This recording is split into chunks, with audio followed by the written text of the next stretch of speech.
এদিকে পাহাড়ি ঢল ও টানা ভারী বৃষ্টিতে সুনামগঞ্জের হাওর ও নদীতে দ্রুত পানি বাড়ছে। কুশিয়ারা নদীর পানি বিপদসীমা পার হয়েছে। তাহিরপুরে সড়ক তলিয়ে জেলা শহরের সাথে সড়ক যোগাযোগ বন্ধ রয়েছে।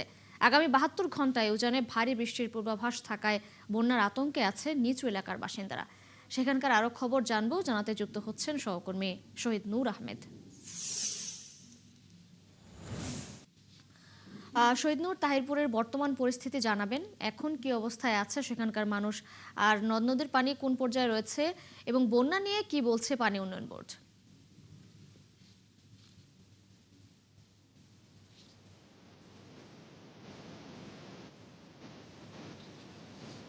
তৃষা, ধন্যবাদ আপনাকে। দেখুন, আমরা গতকালকে বলেছিলাম যে সুনামগঞ্জে সর্বোচ্চ বৃষ্টিপাত হয়েছে এই মৌসুমের 265 মিলিমিটার বৃষ্টিপাত হওয়ার কারণে আসলে সুনামগঞ্জের এই তাহিরপুর সড়ক ডুবে গিয়েছিল এবং এই সুরমা সহ কুশিয়ারা সকল নদ নদীতে পানি বৃদ্ধি পাচ্ছিল।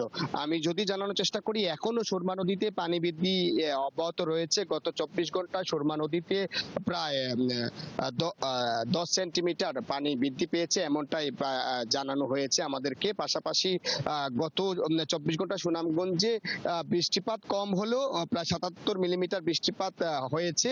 এ কারণে সুনামগঞ্জের অন্যান্য পয়েন্টে আসলে পানি বৃদ্ধি পেল। শক্তি আর খলা, যেটি তাহিরপুর আনোয়ারপুর সড়ক, সেইখানে আসলে হ্রাস পেয়েছে।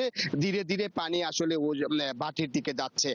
তবে নদী তীরবর্তী নিম্নাঞ্চল এবং যে হাওর অঞ্চল আছে সেই এলাকাগুলোতে পানি বৃদ্ধি অব্যাহত রয়েছে এবং পানির চাপ বৃদ্ধি থাকার কারণে আসলে নিম্নাঞ্চলের মানুষ এখনো বন্যা আতঙ্ক আছেন।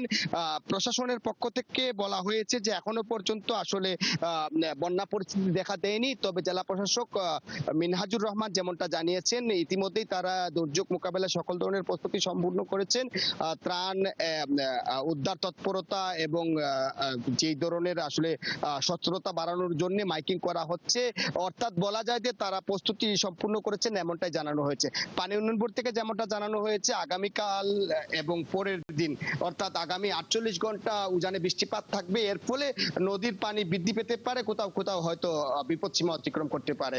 তবে এখনো বন্যা নিয়ে আতঙ্কিত না হওয়ার পরামর্শ দিয়েছেন। তো এই ছিল সুনামগঞ্জে পানি বৃদ্ধি এবং নদীর খবরাখবর।